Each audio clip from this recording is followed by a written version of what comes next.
What's going on, everybody? I'm John J. II, and I'm joined here with Cody Almasy. This is the Gin College Podcast. Thanks for joining us today on a Friday. Big weekend ahead of us. A lot of college football going on. We can't wait to jump right into it with you guys and have you guys be here with us as we jump right into it. Cody, how we doing today, bro? Doing good. Excited for this weekend. We're a third of the way through, and things are heating up in conference play and just in the whole landscape of college football in general. It's crazy that we're already a third of the way through. It seems like it just started. I still remember the Clemson Georgia game and talking about JT Daniels, and talking about Iungale, and talking about the entire landscape. And it was just crazy how it was starting and how quick it goes by. It really passes us by so fast, and you really blink and it'll pass you by without even knowing it. So we gotta take advantage of the moment, really take advantage of being here and talking about these different games and different aspects of these games to get into it and dive deeper into it and just appreciate the time we're in, because this is college football season, getting into fall now. The leaves are starting to change. It's really exciting time. So let's talk about week 5. So week 5 college football, really moving into conference play. Still got a couple BS games in there. I call them BS games because they're basically cross-conference games that are either non-Power 5 teams or top 25 teams, or just kind of, teams that are either in the Sun Belt or, Pac-12 even.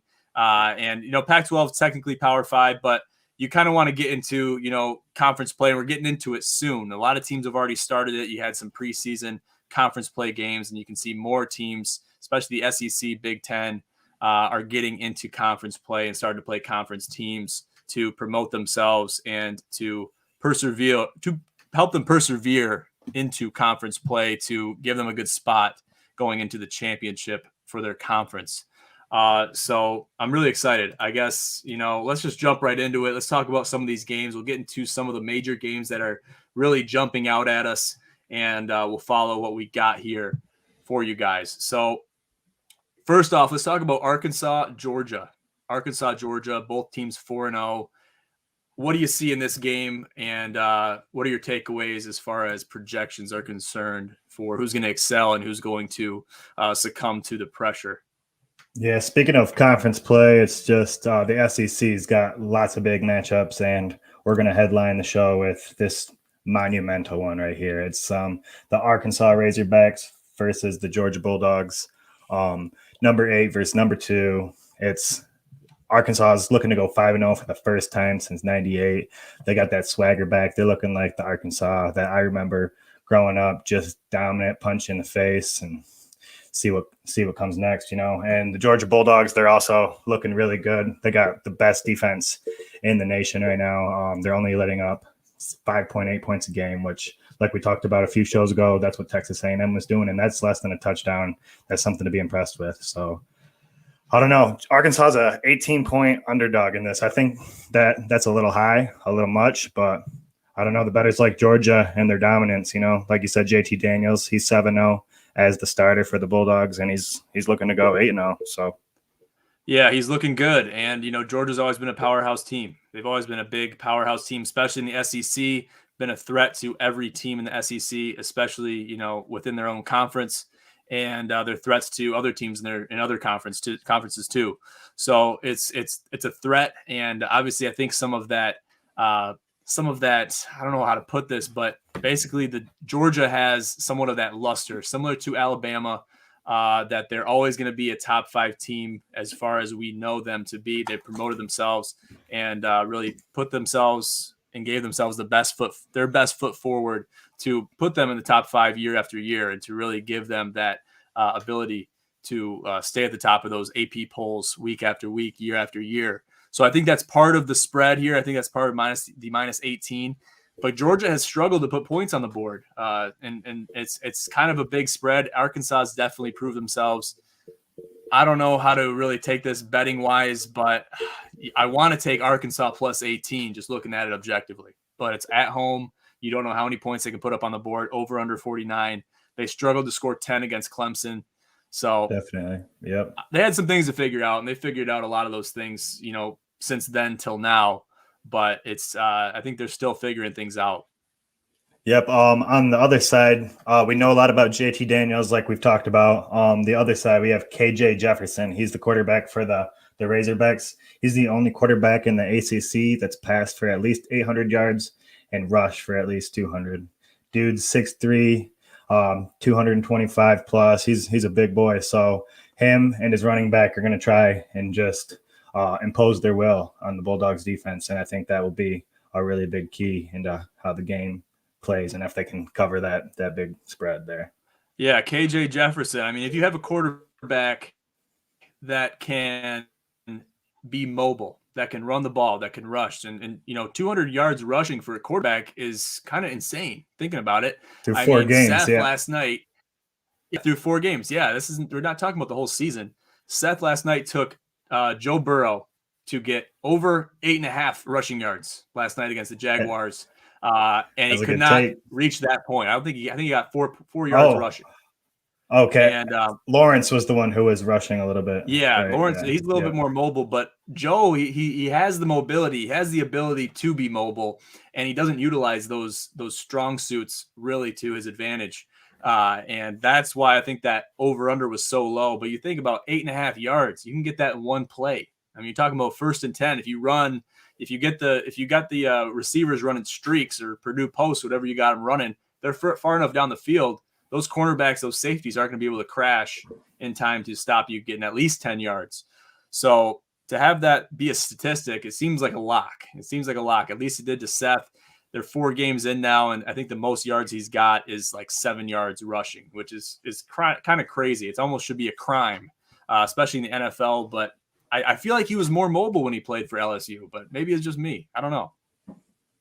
Yeah, he was part of a crazy offense that one of the best in college football history that the 2019 LSU Tigers were anyway, with Jamar Chase, Justin Jefferson, Clyde Edwards-Helaire, and Joe Burrow. I mean, those are 4 just big names in the NFL now. So yeah, and he really utilized those receivers, those slots, to get the job done through the air. He really didn't have to run the ball too much. If he did, he gave it to his running backs.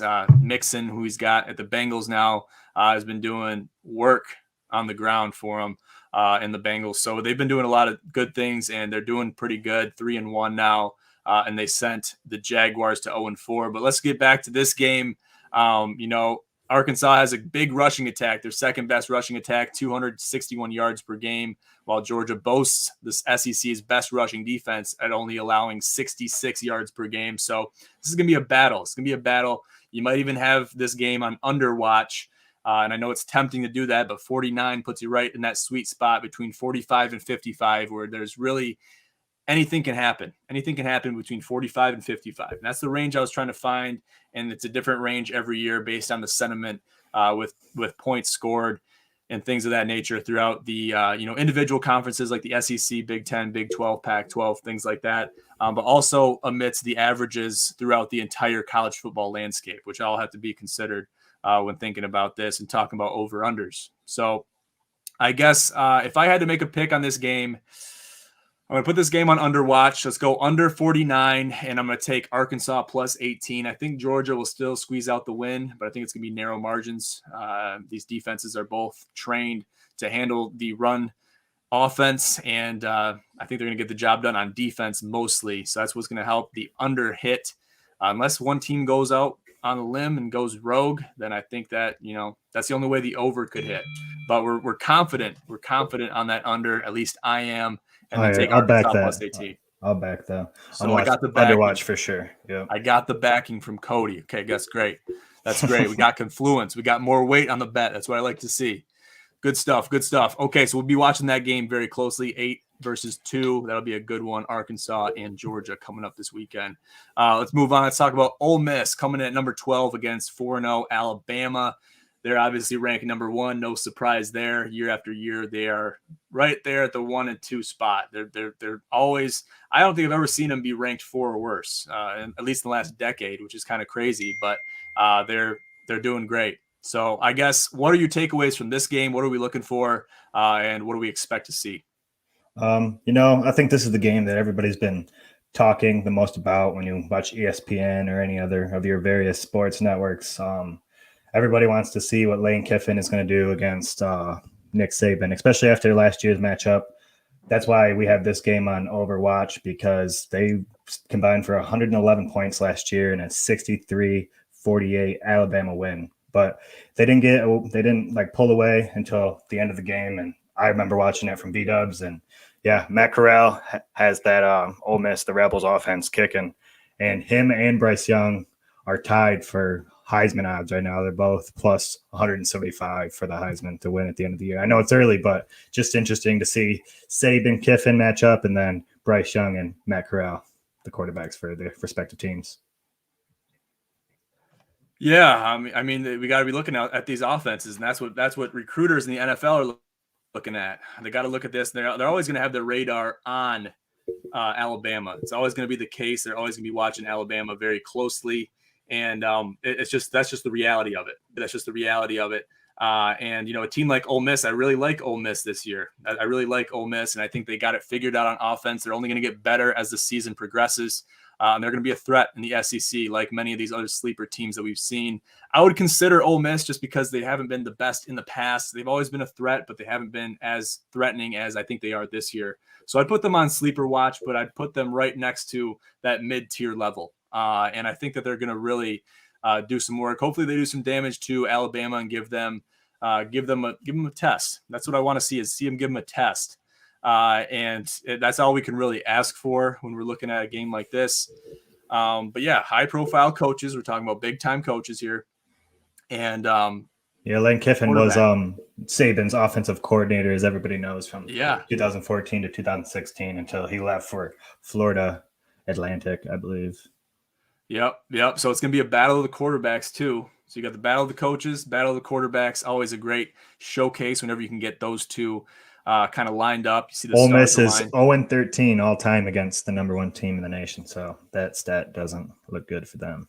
It doesn't look good, but stats like that are meant to be broken. They're made to be broken. Exactly. Lane Kiffin said that this is his Super Bowl, and I saw everything's on the table, pretty much all in for this game. They want to beat Alabama, go into Tuscaloosa, send those fans home sad, crying, and yeah, they want to build on what they've started down there.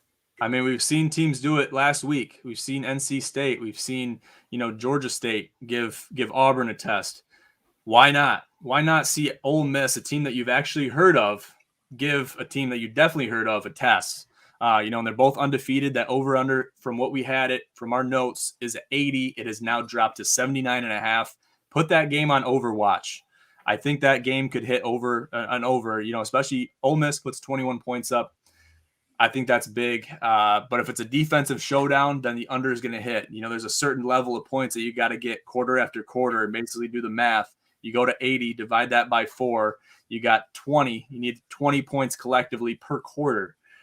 Which can be easier said than done a lot of times. But Alabama, they've always been known to put up a good amount of points. So I don't know. I think the over-under might be a trap here. It's going to basically depend on how the first half goes, because I think the live betting for that over-under, you're either going to know whether you got it right or not by halftime, I think. And I think that spread of minus 14.5 favoring Alabama is also troubling two bettors, just because that means the bookies are looking for Ole Miss to at least give them a push and not allow Alabama to really pull away that much. So if I had to really last year, it was 15 points, I think. So even though it was a shootout and it was close the whole game, it still ended up being a 15-point margin. So definitely something that's you can factor in. Yeah, I mean, I guess I don't even want to give a pick out for this game, because I want to see what happens. I'm just going to take advantage of watching it and looking at the scores and things of that nature. I want to appreciate this game. I don't want to necessarily call it a trap game, but I want to look at it and kind of see how things progress, see how things develop throughout the game, and just kind of that'll give me a better perspective to either bet for or against these teams, respectively, based on who they play down the road in the future, both in conference play and postseason play, and down the road. I'm just going to probably sit back and take notes on this one. I would not bet this one if I was a bettor.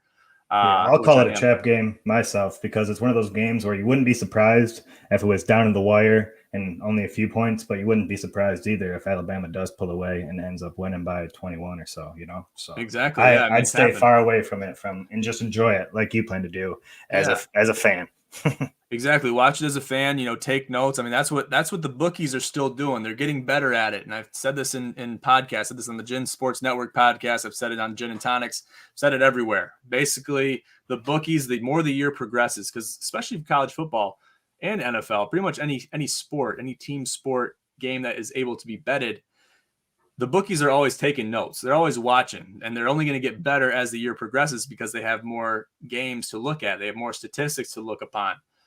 So the bookies are getting smarter. The bettors are hopefully getting smarter and, hopefully smarter than the bookies as the year progresses. But that's what makes it harder to bet. And it gives it a little bit better perspective just looking at the spreads and the over-unders on how a lot of these games will go. Because I would say, Vegas, they have a sixth sense when it comes to betting, especially college football, college basketball, college sports in general is their wheelhouse. That is their forte. That is their bread and butter. So they know what they're doing. We got to take a look at these and see where we can find the edge within these spreads, within these over-unders, and basically make our best assumption. But for this game specifically, I'm going to stay far away from it betting-wise, and I'm going to just watch it as a fan and take notes mentally moving on into the season. So anything more on this game, or should we move on? Let's move on to another game that I don't want to touch with a 5-foot stick in the betting realm. Number 7, Cincinnati at number 9, Notre Dame. Cincinnati's a 2-point favorite, and the over-under is 51. And I don't like any of those numbers from a betting perspective. Oh my gosh, I know we've seen some struggles with Notre Dame. Looking at Florida State, they seem to pull the win off against Wisconsin, which they were very favorably given a good spread. At least Notre Dame was, especially if you bet Notre Dame money line, which I did, got them plus 225 in a parlay. Was really happy to do that and see them pull off that win. But that was one of those games that you could see and really pick apart the spread and do what you want with it. And even this, we'll talk about this soon too, but Wisconsin's favorably, they've been given favorable odds this weekend too. I guess not favorable if you're betting Wisconsin, but favorable for the opposition. And we'll talk about that one soon. But looking at this game, -2 for Cincinnati. They've been able to win quite a few good games this year. They're only 3-0. We're still in the early stages. They're coming off a bye week. Yep. Coming off a bye week. Yeah. As you can see, Notre Dame has 4 games played since he only has 3. That over under 51, I want to take the over there. That's right in my sweet spot right there, 45 and 55. That's a sweet spot. Write it down, write it on a whiteboard, write it on your wall, spray paint it on your wall. Do whatever you got to do. That's a sweet spot betting zone where it's almost like I want to call it a sweet spot, but it's almost like a trap spot because 45, 55, you got 10 points there. You'll see majority of your over-unders in that range. So you got to pick those over-unders accordingly. And I think Cincinnati will push them though, so they might push it towards the limit of that 51. Yeah, they have a high flying offense. So exactly. They struggled with Indiana. Their last game before their bye week, they struggled a little bit, but then pulled away by a couple touchdowns and ended up scoring 38 or so, I believe. So look for them to really push Notre Dame's limits here. Yeah, and I think in a comment on our Monday show, Michael Pfeiffer commented and said that a win for either one of these teams will set them up basically to go undefeated for the rest of the season. Now, who's going to take control of that? This is basically their last real test. There's going to be tests down the road. Don't get me wrong. There's going to be tests down the road, but it's going to set them up for, both, momentum-wise and confidence-wise. It's going to set them up on a good stage going forward into the rest of the season if either team can squeeze out a win here. I guess what are we looking for? Cincinnati's last loss came to Georgia last year in the Peach Bowl. So, but besides that, they didn't lose all year long. And Desmond Ridder and Luke Fickell have had that team just on the cusp of playoff contention and talks for the last couple of years. And if they win this, then they control their own destiny. And I mean, Notre Dame, they got a few people down the road that could give them some trouble, big names, but this really sets up Cincinnati to just have to win the American Athletic Conference championship, and then they should be in the college football playoffs. I mean, there shouldn't be any room for discussion for the committee this year if they're 12-0. Exactly. What are we thinking quarterback wise? Now, Jack Cohn is not placed on IR, but he's placed on watch. Yeah. After that ankle injury. How are we looking at as far as quarterbacks go for Notre Dame? Are they going to go to their backup, Drew Payne, or are they going to stick with Jack Cohn, do you think? They split time in practice yesterday. I haven't got an update today for Friday's practice, but they split time yesterday. His ankle's looking good, but Drew Pine is ready to go, and I think he would fill the role nicely. I really think what's gonna take who can rush the ball better is what's gonna really matter here, because that'll take the load off of either Jack Cohn or Desmond Ritter. Jerome Ford, the running back for the Bearcats, he's got 6 touchdowns on 300 yards in the year, so through 3 games. So it's 2 touchdowns and 100 yards game. That's a good pressure lifter off your quarterback. So if he can get loose a little bit, that'll be really good for the Bearcats. 100%. There's a couple more players here that we got on a watch. What are those players? Oh, yeah. And what are their statistics? I got Notre Dame's tight end. It doesn't matter who's throwing to him. Michael Maynard. They call him Baby Gronk, and he's leading the Fighting Irish in receiving. And he's got 267 yards and 3 touchdowns. And yeah, look forward. Look at him and what he does this game to whoever's throwing to him. Like I said, it doesn't matter because dude's ready to go. Yeah, it's good to have players in your arsenal to be able to play whenever you have to, and to have people and have depth in your depth chart is very important and very essential going down the season. We've seen injuries happen, and we've seen that depth really come into play as far as a lot of these teams are concerned going into the season, seeing what they can do with their depth and having these players, because you never know. We talked about this before. You never know when your number is going to be called. You have no idea. So when your number gets called, you have to be ready to go, just like you never skipped a beat. Because at the end of the day, you got to keep that team going. You got to propel that team to victory no matter what. Then they can reevaluate things, and you might even find yourself in a starting spot the following week if you do well, and that player is still injured. Even if they're not injured, you're looked at as a very valuable asset to replace them, even if they're healthy, even if that first stringer is healthy. Or it gives you a good audition for when the quarterback apparent does leave, goes to NFL or graduates. You already have that little bit of experience and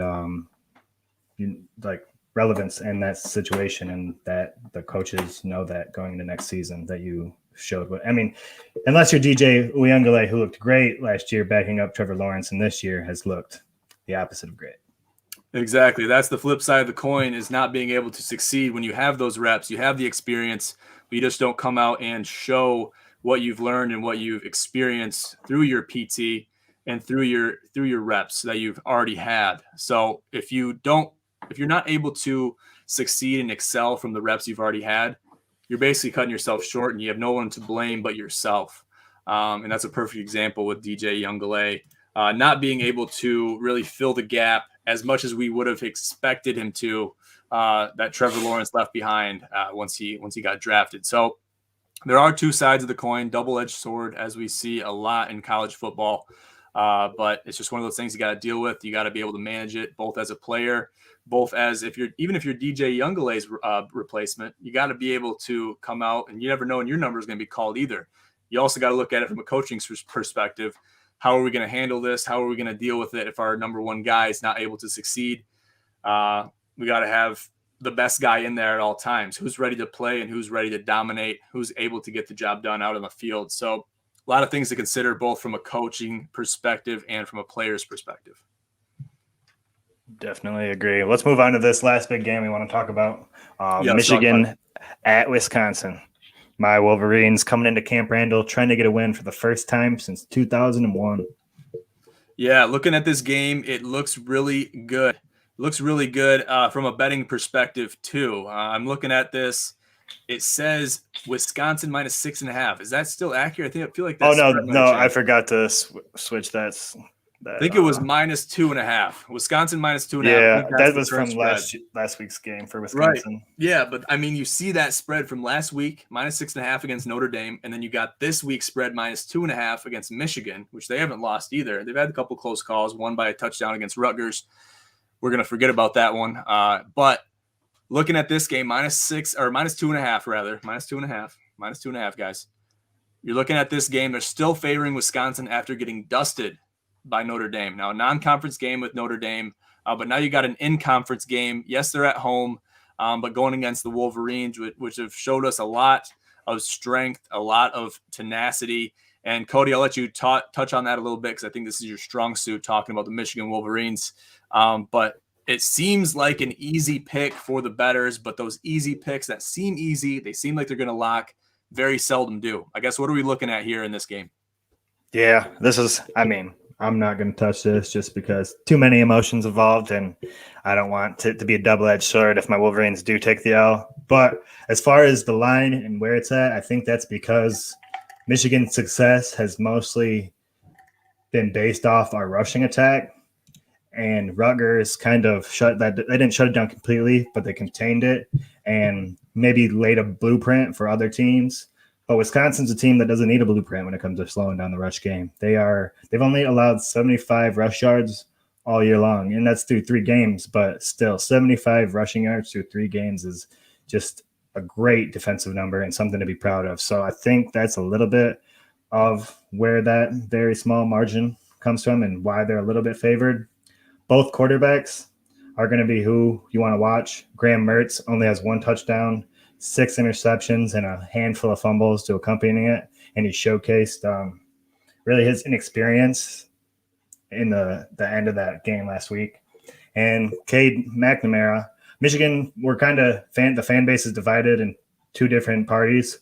One party saying that we don't pass the ball because we can't, and then the other party says that we don't pass the ball because we haven't had to. And I lean towards Group A, that we can't, or we don't, or at least our coaching staff doesn't have confidence in Cade McNamara to throw the ball and let it rip down the field. So definitely watch the quarterback play. I think that's going to be, even though it's going to be a defensive matchup, I think that whichever quarterback can lead the team better is going to be able to squeeze out a win and get out of there with a W. Yeah, we'll see what happens. Got a comment here from Aaron Walker. Fickle to Michigan next year.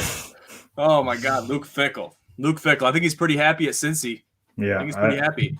He's already showed that even when he was offered, I think he might have been flirting with the Michigan State job for a little bit.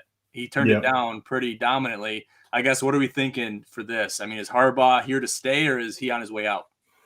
I don't think I don't think we'll get rid of him. I think we talked about this early on, who we're going to go with next. And then Michigan's one of those coaching jobs that's just like USC. I mean, you're going to get everything afforded to you, resources, brand name, but the pressure that comes along with it and the expectations are almost unrealistic for today's day and age of where college football stands. Some of those brand names, their time and dominance of the sport is pretty far removed from reality and where we are right now. So I think Luke Fickle's happy with his number 7 Cincinnati Bearcats and only losing to the number 2 Georgia Bulldogs in the last year. Yeah, they're definitely happy where they're at. I don't see any reason why Luke Fickle would want to leave. And Walker, maybe you can attest to that and respond to these different claims. But I think there's opportunities out there for Luke Fickle going down the stretch. And I think he's going to have an offer that he might not be able to refuse sometime down the road. How far does his loyalty go with Cincinnati? We will see. And that's already been tested. And he seemed to already claim his allegiance to the Cincinnati Bearcats. But we'll see how that is tested down the road because he's going to be a valuable asset.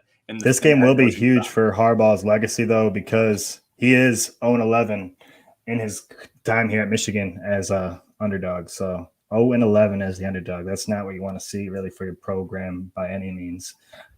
Yeah. Aaron Walker comments, 1 million money signs. Cash. Money might have something to do with it. We'll see. I mean, we've already seen those jobs come up for Luke Fickle where money has been a very big component of those deals. I'm sure. I know numbers weren't disclosed to me. Don't have those types of connections to get those numbers, but I'm anticipating and I'm guessing, making a very educated guess, hypothesis, that money was definitely a factor in a lot of these deals that were written up and sent over to Luke Fickle. So we'll see if that money is something that he can't refuse down the road. Eventually, money gets the best of a lot of good people. So we'll see what happens going down the stretch. It's going to have to be probably going to be presented with a situation like that in the near future is Penn State's James Franklin, because he's doing great things. He's been doing pretty great things at Penn State, and I know that he's sought after by USC and probably some other programs with job openings at the end of the season. So he will have to make that decision between money and commitment to your school and team. 100%. Michael Pfeiffer in the chat. Stephen Ross, Michigan's top donor, has the money to get anyone. He says, yeah, he's a big donor, big guy, big money guy. And I've heard of Stephen Ross before, but we'll have to see what happens. We'll have to see what happens. Is money going to get the best of Luke Fickell? Is he going to take that job if they kick Harbaugh to the curb? I think a lot of that determines on how strong Michigan finishes out their season. How are they going to finish out their season? How are they going to do? Are they going to go over 500? There's still a lot of opportunities for them to not finish over 500. I think they will, though. I mean, just making a pretty easy guess there. I think they will. But even if you're close to 500, maybe a little bit over, you might see some decisions being made and some conversations being made about getting rid of Harbaugh. Who knows? I think Harbaugh calls a lot of those shots over there at Michigan. And a lot of those donors love Harbaugh just because he went there, he played quarterback there, and he really resonates with a lot of the fans and other coaches and other staff that work for Michigan and the university. So we'll see what happens down the stretch. But for right now, Harbaugh is here to stay, and we'll see how that pans out going forward. Good stuff. All right, let's go to our next segment here. We've touched on all of our main games for this week. Obviously, we can't touch on every single game. There's a lot of games that happen over the course of a weekend. Weeks like this, it's going to be tough to hit all our points because this is going to be a crazy weekend. We can't touch everything in the 35-minute time span, and we're already around that point.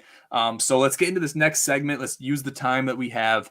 Let's talk about this next segment, Friday Night Lights. A new segment brought on by your own Cody Almasy, Gin College Analytics. So let's talk about these Friday Night Lights games. What are some games that we're looking at? What are some important, facets of the college football landscape that we're seeing in this segment? You're not doing much tonight. I just turned either of these games on. I'm going to be tuning into Iowa, number 5 ranked Iowa at Maryland in College Park, Maryland. Going to be huge. They're both undefeated, and Tua Tagovailoa's younger brother, Tualia Tagovailoa, he leads the Terrapins and has for a couple of years now. So he's going to be on spotlight just because of his name. Everybody's has been watching what he's doing. He used to be the backup at Alabama until he transferred out. So that'll be huge. And then, the Iowa Hawkeyes are just going to try to continue their dominance thus far this year and be 5-0 in the Big Ten. Yeah, I got my eyes on BYU is Iowa. The other team playing tonight, 13 BYU.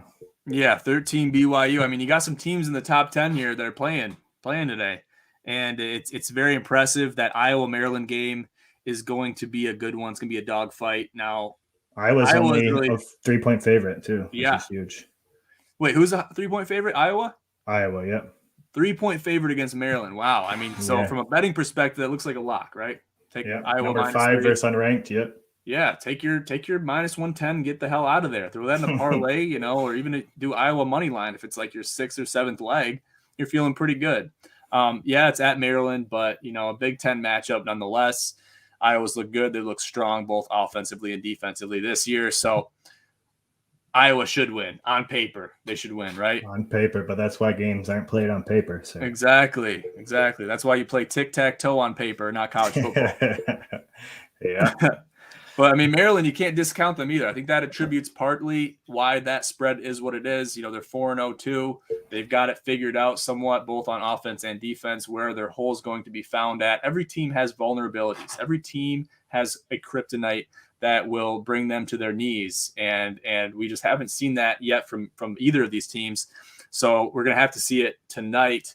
And we've seen it a little bit in some other Big Ten games. One that really shines out to me is our own Kenneth Walker III.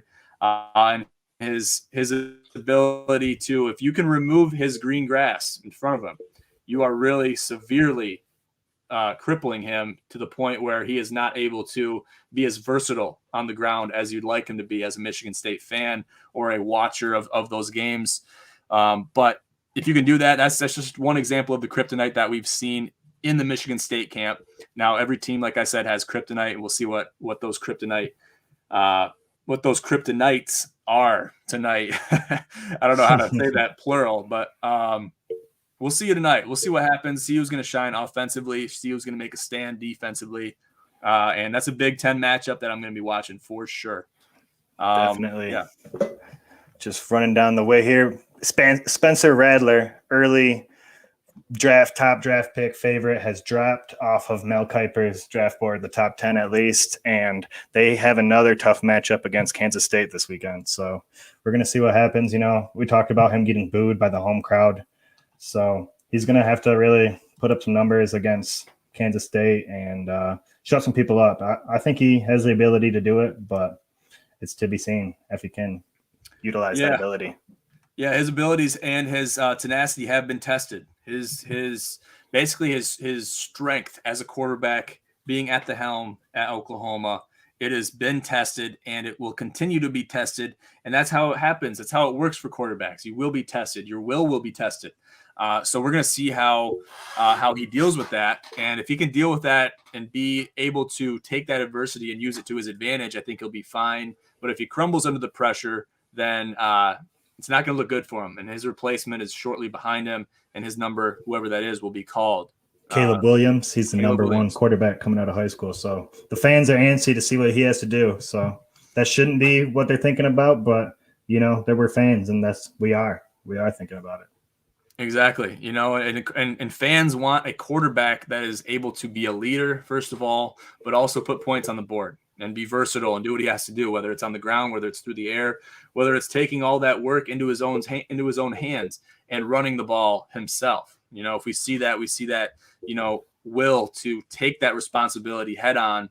I'm going to deal with this however I have to. I'm the guy in charge. Essentially, the head coach is in charge. These offensive coordinators are in charge, but I'm going to do what I have to do because I'm the only one on the field that really has any rank over these other players as far as, what they're capable of doing, what they've already done.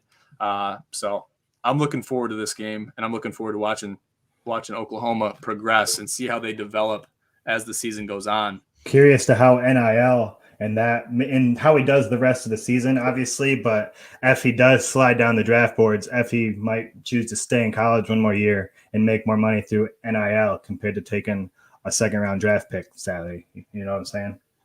Yeah, that's going to be a big threat, and that's something that we haven't seen. It's been very unprecedented. Up to this point, seeing NIL, name, image, likeness, become a big facet of the college football landscape and college sports as a whole. We're going to see this happen more and more, and we're going to learn from it. Hopefully we don't have to make learn too many hard lessons from this, but I think there will be some hard lessons to be learned based on, giving these players monetary value, monetary compensation based on their NIL. And we'll see how that progresses. We haven't really seen much of that yet, but we will see it. I am sure of it. And especially with the possibility of giving these different athletes deals and opportunities to opt out of their college careers to move on to the next level in the NFL or even the NBA, as we've seen already quite a bit in college basketball, which we'll get into here as the seasons progress, as we ease ourselves into winter. And we're excited to cover college basketball too, because that's on the brink. So Definitely. There's even a little bit of overlap there between bowl season and college basketball starting up. So that'll be very interesting as far as what we're capable of doing and what we're having to cover. Because not only will we have to cover college football, we'll have to dive into the college basketball landscape. What are we looking at college basketball wise? So it's going to be interesting. It's going to be a learning experience for all of us. But it's going to be fun. You guys are going to be here with us the whole time. You'll be here to experience every single bit of it along with us. So we're excited for that. Any other Friday Night Lights, any other games we want to touch on just briefly, rapid fire? Just before we get right to our picks, just in the SEC, like I mentioned earlier, we got some big matchups. You got number 22 Auburn coming into LSU, trying to win for the first time in 2 decades. LSU is a 3-point favorite, so watch that one in the SEC. What was the other SEC? Mississippi State at Texas A&M. Yep, that's the other one. Yep, the Aggies in Mississippi State. Yeah, so that's gonna be a big one too. Seeing Mississippi State fall. They fell to a field goal to LSU last week. I took Mississippi State in a parlay money line, assuming they would do good, assuming they would play well, because they did the previous week. They did what they had to do. So I thought they would do. I've seen some weakness in the LSU camp as far as offense and defense is concerned. There's some holes there. They've already been found as far as kryptonite for that team. So I like them a lot. Unfortunately, that was the only leg out of a 5-leg parlay that didn't hit. Okay, so I got a little bit of a I don't know how to put it, but I got a little bit of a bad feeling about the future of Mississippi State, but I really don't, because it's just kind of a blip in the radar, and it's LSU. So I really can't be too mad. I can't be too down in the dumps about it. But it's just one of those things. Let's move right on to these rapid fire picks here. Yeah. You want to start it off since I did it last time? Yeah, we'll do the picks. Let's do the picks real quick, and then we'll talk about AP polls, and then we'll start to wrap this up. We're already at 43 minutes here. I'll do my picks. So I got Mississippi State +7. I'm going to go back into the lines then with them against the Aggies this week, and I feel good about it. And then I got the over in Michigan, Wisconsin. Over in Michigan, Wisconsin. I like that pick a lot, and I think it could hit. I really think it could hit over 43.5. That's just over 21 points per team. I think it could happen. It's going to be a dogfight. Wisconsin had a tough time scoring points last week, but I think that could easily hit. Another one I got is UL Monroe, ULM, +34.5 against 16th ranked Coastal Carolina in the Sun Belt. We got a Sun Belt matchup, throwing this into the ringer. And I'm excited to do it. +34.5. I mean, unless you're talking about a super team like Alabama, like Georgia, even Oregon can put up some points. Oklahoma. Unless you're talking about these games, these teams, 34.5 is a lot of points, right? 34.5 is a lot of points to cover by. I don't care if you're 4-0. I don't care if you're 60-0, 16th ranked. Yes, that's a little bit threatening, but I like UL Monroe to cover that. They're 2-1. As their record is concerned, and 1-0 in the Sun Belt. So I like UL Monroe, throwing that kind of in as a wild card pick for this weekend. And then I got UCLA money line against Arizona State in a Pac-12 matchup. They both come in 3-0 or 3-1, 1-0 in the Pac-12. So that one could easily hit in my book. They come in -3, but I'm going to take a money line just because I don't like that field goal margin after getting burned Mississippi State and LSU last week. And then finally, to wrap it up with my fifth pick, I got MSU, Western Kentucky, under 66 points. I think it'll be somewhat of a dogfight in the beginning stages. Unless Michigan State comes out and scores, 35 points in the first half, I'm pretty confident that this under will hit. I'm assuming maybe 14 points scored by Western Kentucky. But I think it's going to be like a 41, 41-14.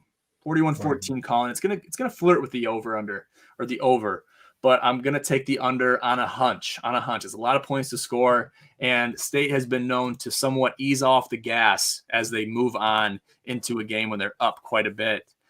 So we'll see what happens, but I like those picks. What about you, Cody?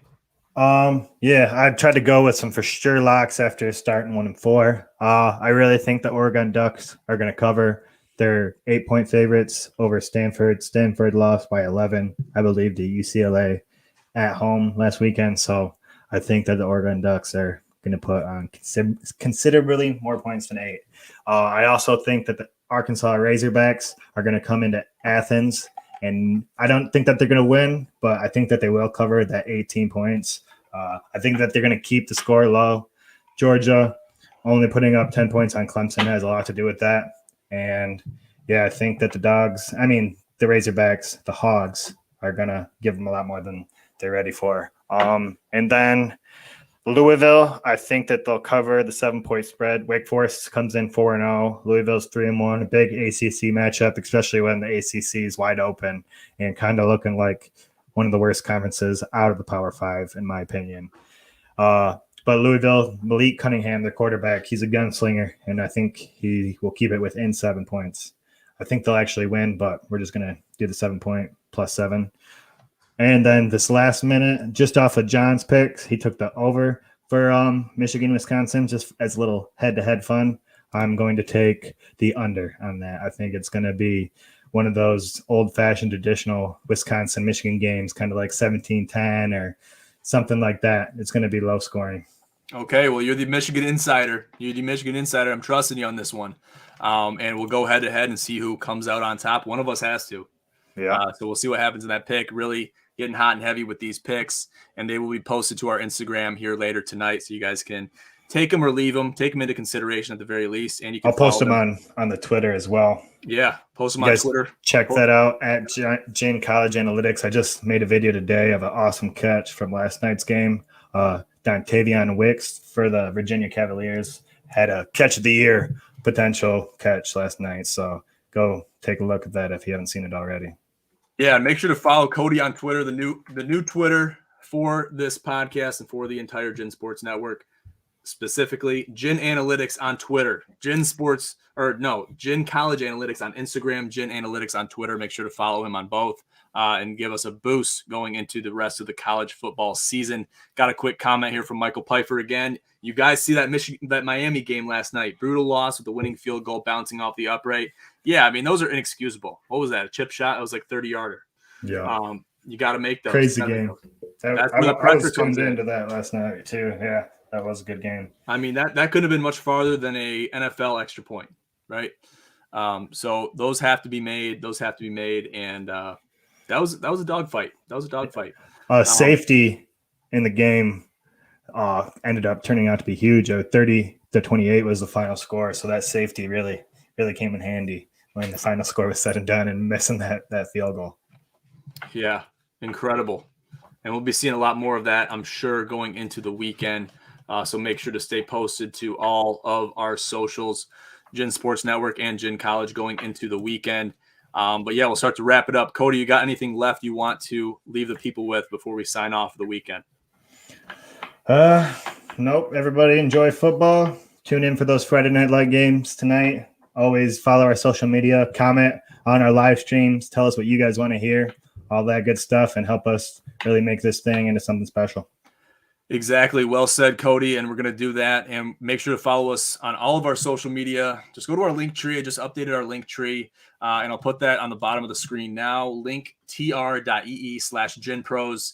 All of our socials on there, all of our new podcasts, the Gin College podcast, Gin Sports Network podcast, and the brand new fantasy podcast called The Fantasy Podcast is now live and up on Apple Podcasts and wherever you find your podcasts. Okay. I did a quick Google search this past week, and just tried to find my podcast and all the podcasts we have on Google, on the internet.